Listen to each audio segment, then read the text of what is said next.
शारदीय नवरात्रि के तीसरे दिन माँ चंद्रघंटा की पूजा का विधान आपको क्या क्या आशीर्वाद देगा, आप जानकर हैरत में रह जाएंगे। आज मैं आपके लिए यह पोस्ट लेकर आई हूँ। माँ चंद्रघंटा, उनका नाम क्यों पड़ा, वह साहस और पराक्रम की देवी कैसे हैं, दसों हाथों में उनके क्या विराजता है और क्यों, उनका गौण वर्ण, सुंदर स्वरूप, उनकी सौम्यता चंद्रमा के बराबर और उनके संचालन करने की ताकत जो सबको परास्त कर दे और अपने मन में उनके सुकून रहे, ऐसी। और वह श्वेत खीर, दूध की बनी हुई खीर को पसंद करने वाली ऐसी देवी माँ के बारे में आप जानिए मेरी पोस्ट में, और फिर अपने अंदर ग्रहण कीजिए माँ चंद्रघंटा के गुण, ताकि आप अपने परिवार का संचालन माँ चंद्रघंटा की तरह पराक्रम और सौम्यता से कर सकें। आप हमारी पोस्ट को सुनिए। नमस्कार, मीना कौशिक लाइफ स्टाइल में आपका स्वागत है। आज हम बात कर रहे हैं नवरात्रा के तीसरे दिन माँ चंद्रघंटा के स्वरूप के पूजा विधान की। माँ चंद्रघंटा का स्वरूप, जैसा कि आप जानते हैं, वह शेर पर सवारी करती हैं और उनका जो वर्ण है वो बिल्कुल स्वर्ण जैसा। उनको सूर्य से जो ऊर्जा मिली है, बहुत ही सुंदर रूप, और आचार विचार में उनके चंद्रमा की शीतलता, और उनके 10 के 10 हाथों में अस्त्र शस्त्र है, चक्र है, धनुष है, ऊर्जा है, और उनके पास चंद्रमा की शीतलता है। और ये सोच लीजिए कि ब्रह्मा, विष्णु, महेश और शिव अपनी अपनी शक्ति उन्हें सभी ने दे दी, इंद्र सहित। क्यों दी, इसके पीछे एक कथा है, लेकिन माँ चंद्रघंटा का स्वरूप बहुत ही ताकतवर, पराक्रम वाला है, और इसके बावजूद उनके अंदर सौम्यता है, उनके अंदर मस्तिष्क में शीतलता है। और जब हम इस रूप की पूजा करते हैं तो यह शीतलता हमें, देखिए, दोनों चीजें विरोधाभासी हैं, लेकिन हमें सब कुछ चाहिए जीवन में। यह हमारे लिए प्रतीकात्मक रूप है कि एक स्त्री में क्या गुण कब होना चाहिए, क्या क्या गुण होना चाहिए स्त्री में। जब हमें जरूरत पड़ जाए, हमारे तो 10 हाथ लग जाते हैं। जब परिवार की बात आती है तो एक महिला यानी एक माँ, कभी वह शांत भाव से अपने परिवार की सुख शांति के लिए बहुत कुछ कर जाती है। अगर कोई टेढ़ी दृष्टि देख ले उनकी तरफ तो वह पराक्रमी हो जाती है, सिंह पर सवार हो जाती है, और उसका तेज बिल्कुल, इनका कारक मंगल ग्रह से भी है माँ चंद्रघंटा जी का। तो माँ चंद्रघंटा जो अब हमें वरदान देती हैं, तो पहला वरदान है उनका साहस और पराक्रम। ये आपको अभय दान देती हैं, अभय का वरदान देती हैं, निर्भीक बनाती हैं। और जब आप निर्भीक होते हैं तो आप कुछ भी कर सकते हैं, क्योंकि डर आदमी को ख़त्म करता है अंदर से। अब ये नहीं होगा, अब वो नहीं होगा, अब ये आ जाएगा। हम कोई भी काम करना शुरू करें तो इतने सारे अगर हम डर बना लें तो कुछ नहीं मिलता। तो हमें माँ चंद्रघंटा के, मतलब शारदीय नवरात्रि में जब हम उनकी पूजा पाठ करते हैं तो वो हमें यही वरदान देती हैं। क्या कि पहला पराक्रम, दूसरा क्या है, सबसे बड़ा वरदान उनका है शीतलता, क्योंकि वह स्वयं भगवान शिव की तरह से चंद्रमा अपने सर पर धारण करती हैं, और चंद्रमा शीतलता का कारक है। जिसके दिमाग में, मस्तिष्क में शीतलता हो और शरीर में उनके सूर्य की ऊर्जा हो, अस्त्र शस्त्र हो, 10 दिशाओं को चमकाने का वह गौर, उनका वर्ण चमकदार स्वर्णिम जैसा, यानी कि उनको देखते ही आदमी ये सोचे कि yes, she is the personality. ऐसी महिला का वो स्वरूप का वरदान आपको देती हैं। और जब यह वरदान मिल जाता है तो आप अपने घर के सुख और सौभाग्य के दरवाजे खोल देते हैं, बैठने नहीं देती वो, आपके अंदर ऊर्जा बढ़ती है माँ चंद्रघंटा। माँ चंद्रघंटा जब ऊर्जा देती हैं तो यह इनका स्वरूप कैसे मिला, आज हम आपको बताते हैं। इनका स्वरूप की भी एक रोचक कथा है। आप सोच लीजिए कि धर्म अधर्म का युद्ध तो हमेशा से ही होता रहा है, क्योंकि अधर्म की जो प्रवृत्तियां हैं वो हर जगह मौजूद होती हैं, आज भी हैं। आज भी एक माँ को, आज भी एक घर के संचालक को जूझना पड़ता है इन अधर्म की प्रवृत्तियों से, राक्षस के रूप में। ये हमेशा मौजूद रहती हैं। आप कुछ काम करने चलो तो 10 बीच में आपके अड़चन आने लग जाएंगी, 10 लोग आ जाएंगे, आप कोई काम करा के देख लीजिए।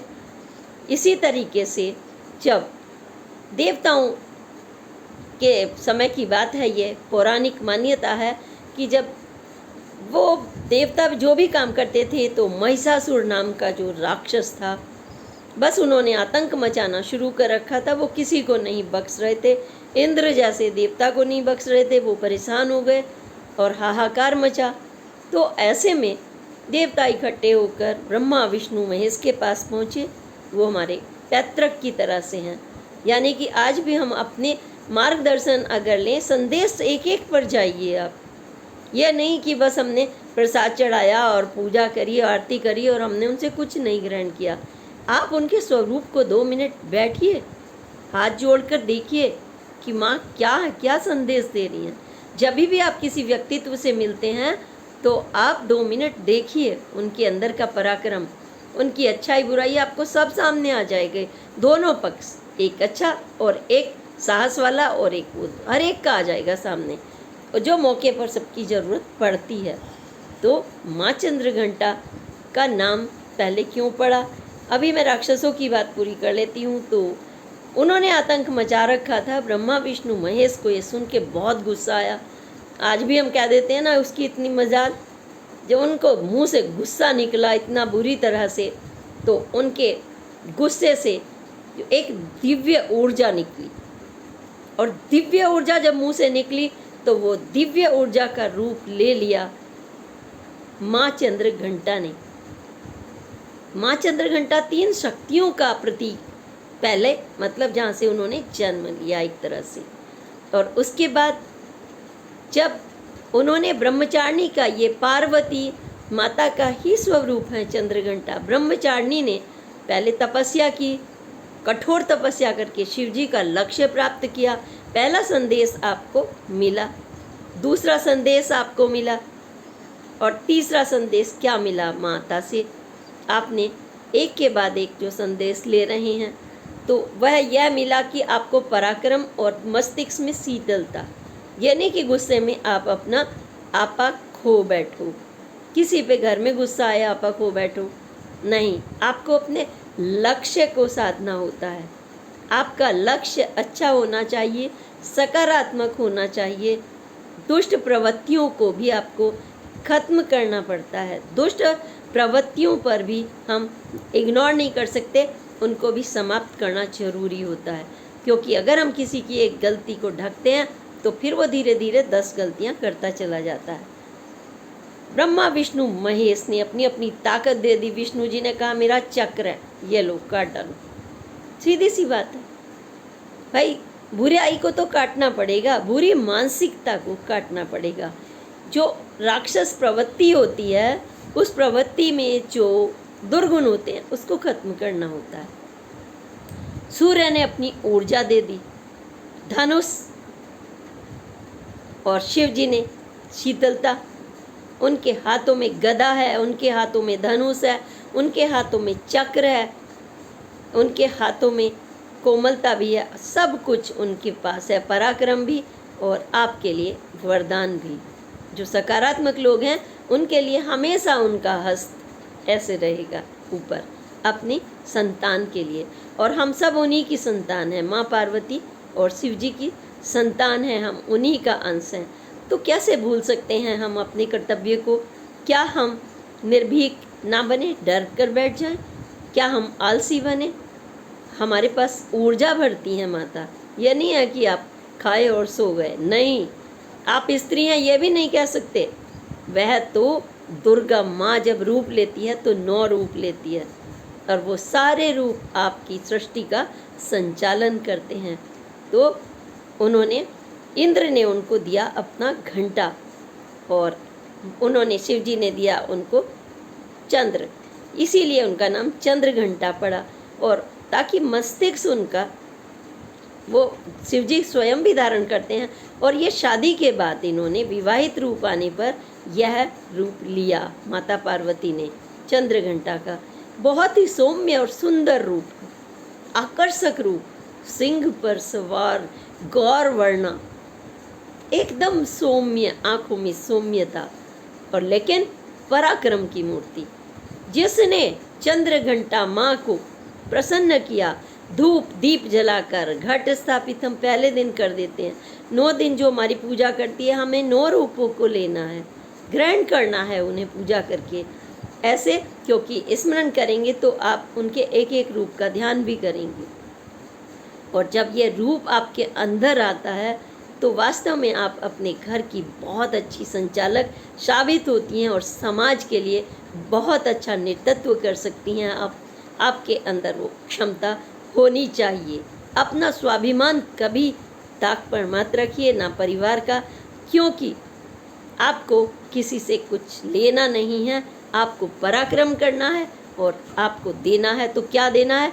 ज्ञान। वो ज्ञान की देवी हैं, वो ज्ञान की देवी भी हैं, क्योंकि जिसके दिमाग में, मस्तिष्क में शीतलता और पराक्रम हो गया हाथों में, तो वो तो सबको ज्ञान देंगे कि हाँ, हमें ऐसा होना चाहिए। तो माँ चंद्रघंटा के रूप की आपको कहानी और स्वरूप की पता चली, और उन्होंने महिषासुर का इन शक्तियों के साथ दमन कर दिया था, बुरी शक्तियों का दमन कर दिया था, दुर्गा का रूप भर के, माँ चंद्रघंटा का रूप भर के। तो आपके अंदर भी बहुत कुछ है। एक तरफ आपको अपने परिवार का संचालन शीतलता के साथ करना है, ये नहीं आप गुस्सा कर रहे हैं परिवार पे, छोटी छोटी बातों पर आप अपने मस्तिष्क का बैलेंस खो देते हैं, और आपके चेहरे पर सौम्यता नहीं रहती। कभी आप दर्पण में देखना अपने चेहरे को, जब आप पति पर, बच्चों पर गुस्सा करती हैं, सामान फेंकती हैं, या आप बहसबाजी करती हैं, उस समय अपना रूप देख लीजिए कि कौन सी देवी से मिल रहा है और उसका यूज़ कहाँ होता है, उसका इस्तेमाल आपको कहाँ करना है, हथियार का इस्तेमाल आपको कहाँ करना होता है, और सौम्यता का कहाँ। तो अपने घर के लिए तो आपका सौम्य रूप, विवाहित रूप स्त्री का सबसे अधिक सुंदर माना गया है, वो माँ चंद्रघंटा का है। और जब हमें इन्हें खुश करना है, प्रसन्न करना है, भोग लगाना है, दीप जलाना है, इनकी आरती करनी है, या सर्वभूतेषु, है ना, आरती करेंगे आप। चंद्रघंटा स्वरूपेण नमस्तस्य नमस्तस्य नमो नमः। आप ऐसे उच्चारण करके बाकायदा उनके स्वरूप को याद करते हुए, उनको नमस्ते करते हुए आशीर्वाद लीजिए, नमन करिए, भोग प्रसाद लगाइए, धूप दीप कपूर से, अगरबत्ती से आप पूरे वातावरण को अपने घर की सकारात्मक करिए, अपनी सोच को सकारात्मक करिए, नकारात्मक शक्तियों को अपने दिल दिमाग से भी भगा दीजिए, क्योंकि व्यक्ति के अंदर भी कम बुरी शक्तियाँ नहीं होती जब एक दूसरे का बुरा करने के बारे में सोचती हैं। उनको भी आपको समाप्त करना है, क्योंकि आप अपने घर की संचालिका हैं।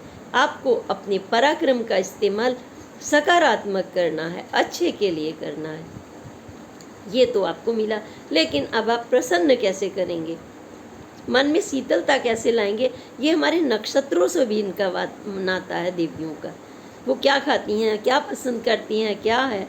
तो उनके वस्त्र जो हैं, एक विवाहित स्त्री के वस्त्र हैं, सजे धजे हैं, पराक्रम है, सिंह पर सवार हैं।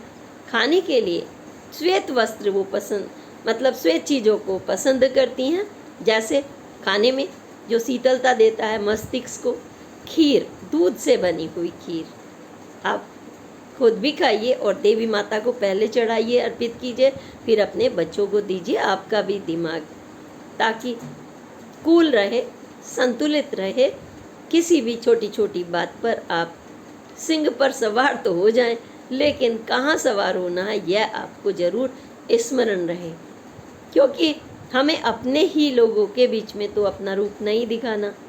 अपना रूप तो हमें कब दिखाना है?